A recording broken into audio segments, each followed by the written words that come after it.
मराठा समाजाचे नेते मनोज जरांगे पाटील यांनी पुन्हा एकदा सरकारवरती निशाणा साधलेला आहे आणि मराठा कुणबी प्रमाणपत्र दिलं जात नाहीये, त्यामुळे 30 तारखेपासून आमरण उपोषणाचा इशारा सुद्धा त्यांनी दिलेला आहे। आंतरवली सराटी येथे सर्व मराठा बांधवांना एकत्र येण्याचं आवाहन सुद्धा केलं। आपल्यासोबत प्रसाद लाड आहेत, विधान परिषदेचे आमदार आहेत, भाजपचे नेते आहेत। कशा पद्धतीनं पाहता, ज्या पद्धतीनं आवाहन केलंय या सगळ्यांनी आणि पुन्हा एकदा हा लढा उभारण्याचा मानस? मनोज दादाला नेहमी मी सांगितलं की तुमचा लढा हा आरक्षणासाठी आहे, पण जो लढा होता तो खऱ्या अर्थाने लढा संपला आणि ते लढा जिंकले देखील। त्याच्यानंतर कोण भेटल्यावरती कशा पद्धतीत पुन्हा लढा सुरू होतो याचा देखील संशोधन करण्याचा विषय। खरं तर मराठा समाजाला जे काही द्यायचं होतं ते फक्त दिलं गेलं, ते देवेंद्र फडणवीस साहेबांमुळे दिलं गेलं। आजही मी त्यांचा व्हिडिओ पाहिला, त्यांचा रोष हा फक्त देवेंद्र फडणवीस या नावावरती असतो। ज्या पद्धतीमध्ये त्यांनी आरोप केले की सारथीमधनं मिळालं नाही, मराठा समाजाला आर्थिक विकास महामंडळातून मिळाला नाही, माझ्याकडे डेटा आहे। आपल्या TV9च्या माध्यमातून मी तो डेटा लोकांसमोर ठेवू इच्छितो। आत्तापर्यंत मिळालेल्या आकडेवारीनुसार जो अण्णासाहेब पाटील आर्थिक विकास महामंडळाला निधी 50 कोटीचा होता, तो 750 कोटी रुपये पर वर्षाला दिला गेला। त्यामधनं आत्तापर्यंत 1,49,532 लाभार्थ्यांना फायदा झाला आणि 12,511 कोटीचं कर्ज मंजूर झालं, ज्याच्यामध्ये 1,20,500 लाभार्थ्यांना 1,213 कोटी रुपयाचा व्याज परतावा मिळाला गेला। मग हे कोणी केलं? मनोज जरांगे पाटलांनी विचारलं पाहिजे, हे कोणी केलं? हे देवेंद्र फडणवीसांनी नाही केलं तर कोणी केलं? तसंच शैक्षणिक क्षेत्रात मी सांगतो, राजश्री शाहू महाराज शिक्षण शुल्कामध्ये 2022-23मध्ये 1.55 लाख विद्यार्थ्यांना 181 कोटीचा लाभ मिळाला। 23-24मध्ये 1,07,000 विद्यार्थ्यांना 143 कोटीचा लाभ मिळाला। 24-25मध्ये 53,975 विद्यार्थ्यांना 160 कोटीचा लाभ मिळाला। 25-26मध्ये 170 कोटीची तरतूद केली गेली। आणि मग विद्यार्थ्यांना UPSC असेल, MPSC असेल, अशा भरीव ठिकाणी मदत करण्याचं काम कोण करत असेल तर ते देवेंद्र फडणवीस करतात। मनोज दादाचा दुसरा आरोप होता की कुणबी प्रमाणपत्र मिळाली नाहीत। मला वाटतं आत्तापर्यंत 2 लाखाहून अधिक लोकांना कुणबी प्रमाणपत्र देखील मिळाली गेली। आणि नुसता आरोपाला आरोप करायचा, फडणवीसांना विलन करण्याचं काम करायचं, कोणाच्या तरी बोलण्यावरती हे काम करायचं, हे आम्ही खपवून घेणार नाही। मी मागे देखील तुम्ही दुसऱ्यांदा म्हणाले कुणाच्या बोलण्यावरून हे करताय? आता तुम्ही मीडिया चालवता, तुम्ही बघा कोण जाऊन भेटल्यानंतर हे होतं।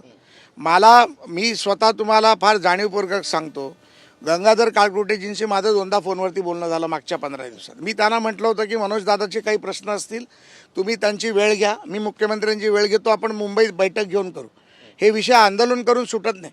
तुम्ही पुन्हा या कडक उन्हामध्ये गरीब मराठा मुलांना एकत्र करून पुन्हा त्यांची वाताहत करणार आहात का? 30 जूनची तुम्ही तारीख दिलीत, कडक उन्हाळा चालू आहे, पावसाळा सुरू होईल, पेरणीचा टाईम आहे, लोकांचा पेरणीचा सण आहे। अशा वेळेला माझी मनोज दादाला फार स्पष्टपणे नम्र आव्हान आहे की तुम्ही चर्चेला या, चर्चा करून आपण त्यातनं निर्णय सोडवू। तुमच्या एखाद्या गोष्टी जर सुटल्या नसतील, जे मी गंगाधरजींना देखील सांगितलं, नसतील सुटल्या आम्ही सोडवणार, मी प्रयत्न करतो, मी जिम्मेदारी घेतो। मनोज दादांनी आंदोलनं करण्यापेक्षा, कोणाचं तरी ऐकून हे आंदोलनाचा विडा उचलण्यापेक्षा मनोज दादांनी ह्या गोष्टीसाठी चर्चेला यायला पाहिजे। चर्चा करून जर त्यांना काही फायदा होत नसेल तर आंदोलन पवित्र आहे। पण 1994च्या धर्तीवरती सरकारनं GR काढावा, ही मागणी पूर्ण का होत नाही असा सवाल पण विचारतात। सगळ्या गोष्टी मनोज दादा म्हणतील तशा होणार नाहीत। काही गोष्टी सरकारला सरकारच्या नियमामध्ये कराव्या लागतात। त्यांनी ज्या ज्या मागण्या केल्या, कुणबी प्रमाणपत्र, हैदराबाद गॅझेट, सगळं केलं गेलं। मग ह्याच्या पलीकडे अजून काय राहिलं होतं? आणि त्याच्यानंतर पण काही गुन्हे मागे घेण्याची त्यांनी गोष्ट केली, ती खरं आहे, सत्य आहे, पण त्याच्यामध्ये प्रोसिजर आहे, कोर्टाचे अप्रुव्हल्स आहेत, ते केले जातील। त्याच्यासाठी पाठपुरावा पण करायला पाहिजे। मी देखील गंगाधरजींना हेच सांगितलं की तुम्ही देखील पाठपुरावा करा, आम्हाला जिम्मेदारी द्या, आम्ही करायला तयार आहोत। एक समाजाचा लेकरू म्हणून मी करायला तयार आहे। परंतु फक्त फडणवीस त्यांच्या 4-5 मिनिटाच्या क्लिपमध्ये 25 वेळा फडणवीस हे नाव त्यांनी जे घेतलं गेलं, हे टार्गेटेड तुम्ही माननीय मुख्यमंत्र्यांना बदनाम करायचा प्रयत्न करतायत, जो मनोज दादांनी करू नये। नक्की सरकार मराठ्यांचा इतका द्वेष का करते असा सवाल विचारलाय त्यांनी। सरकारच मराठ्यांचं आहे, आम्ही मराठी आहोत, अनेक मंत्री मराठी आहेत, चंद्रकांतदादा पाटील मराठी आहेत, आशिष शेलार मराठे आहेत, विखे पाटील मराठे आहेत, एकनाथ शिंदे मराठे आहेत, उदय सामंत मराठे आहेत, रवींद्र चव्हाण प्रदेशाध्यक्ष मराठा आहेत, अनेक मराठ्यांचं सरकार आहे। देवेंद्र फडणवीसांच्या नेतृत्वात मराठ्यांचं सरकार विकास करत आहे. विकासाच्या गतीला कुठेतरी थांबवण्याचं काम करू नका ही माझी विनंती आहे. आज आज देशामध्ये जर राज्य कुठलं एक नंबरवर असेल, जे इकॉनॉमीमध्ये असेल, इन्फ्रास्ट्रक्चरमध्ये असेल, एज्युकेशनमध्ये असेल, मेडिकलमध्ये असेल, पाण्याच्यामध्ये असेल, शेतीमध्ये असेल, पर्यावरणात असेल, तर ते एक नंबर राज्य देवेंद्र फडणवीसांचं महाराष्ट्र आहे. त्यामुळे महाराष्ट्रामध्ये पुन्हा अस्थिरता निर्माण करून काही प्रयत्न केला त्याच्याने होणार काही नाही. अस्थिरता तुम्ही करायचा कितीही प्रयत्न करा. सक्षम मुख्यमंत्री देवेंद्र फडणवीस, सक्षम राज्यकर्ता देवेंद्र फडणवीस, चर्चेने विषय सुटेली माझी विनंती पुन्हा त्यांना आहे. चर्चेला त्यांनी यावं. त्यांनी माझ्यासारख्या कार्यकर्त्याला जिम्मेदारी द्यावी. मी मनोजदादाची बाजू घेऊन उभं राहायला तयार आहे. मी मनोजदादासाठी पुढे जायला तयार आहे. मी मनोजदादासाठी भांडायला तयार आहे. पण चर्चा करावी आणि निर्णय घ्यावा. मागे देखील त्यांनी निर्णय झाल्यानंतर देवेंद्र फडणवीसांची गुणगान गायले. मग ते काय गुणगान विसरले का? हा देखील प्रश्न आमच्या मनात येतो ना. जर तुम्हाला ॲक्सेस आहे फडणवीस साहेबांचा बोलायचा, भेटायचा, मग तुम्ही का करत नाही? तुम्ही करायला पाहिजे माझी विनंती त्यांना आहे. नक्कीच. पण मनोज जरांगे पाटील जेव्हा जेव्हा आंदोलनाच्या हत्यार उपसतात, उपोषण करतात, त्यावेळी मोठी गर्दी होते आणि मराठा समाज त्यांच्या सोबत आहे. लाखोच्या संख्येनं अंतरवली सराटीमध्ये ते येतील असं पण कयास लगावले जात आहेत. त्यामुळे सरकारवर एक प्रकारचं दडपण आहे किंवा प्रेशर आहे या सगळ्यांचा. बघा, आंदोलन कुठलंही असो, दडपण हे असतं. सर्वसामान्य समाजातला घटक आंदोलनामधनं आम्हाला काहीतरी मिळेल या भावनाने तिथे जातो. आम्ही देखील राजकारण करतो. आम्ही देखील अनेक आंदोलनं केली, अनेक आंदोलनं करतो. भावनिक माणसाला ज्याला गरज असते त्याला अक्कल नसते. तो त्याला काहीतरी मिळेल, माझा नेता काहीतरी करतोय, पण ते जे केलं तेही सांगा ना.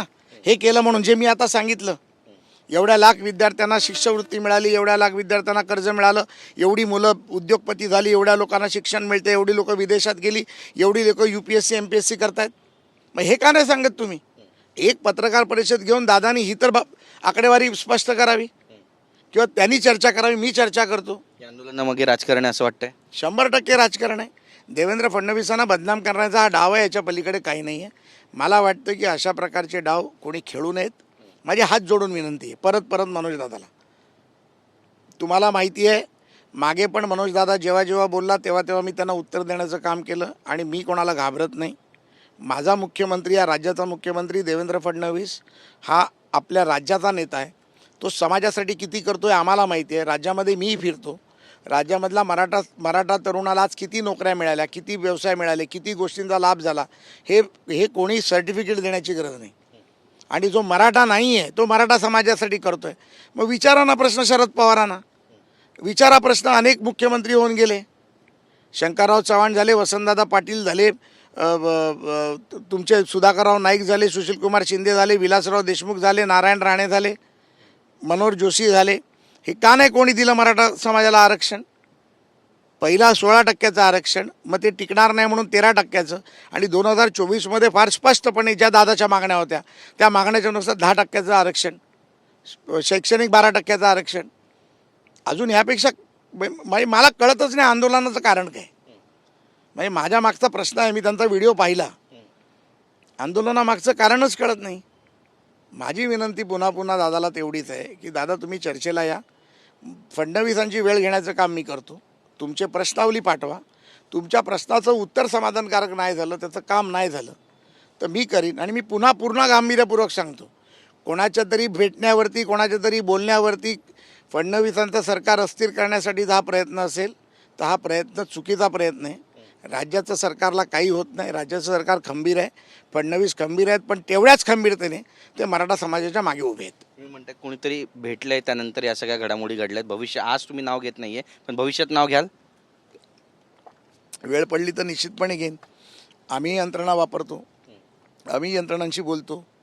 कशा पद्धतीत कोण काय करतं, कुठे भेटतो, कोणाला भेटतो, हे सगळं माहिती असतं. कुठली गोष्ट लपून राहत नसते.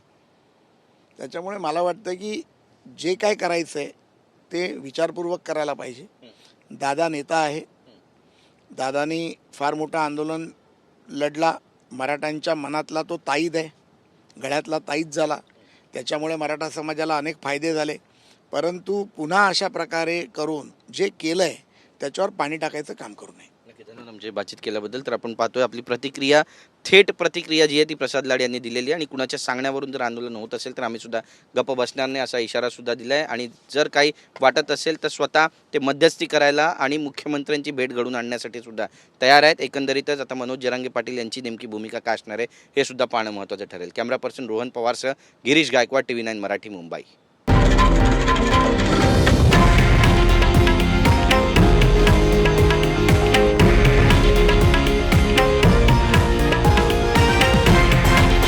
हे आहे देशातील नंबर 1 न्यूज नेटवर्क आणि आपण पाहत आहात TV9 मराठी, एकमेव.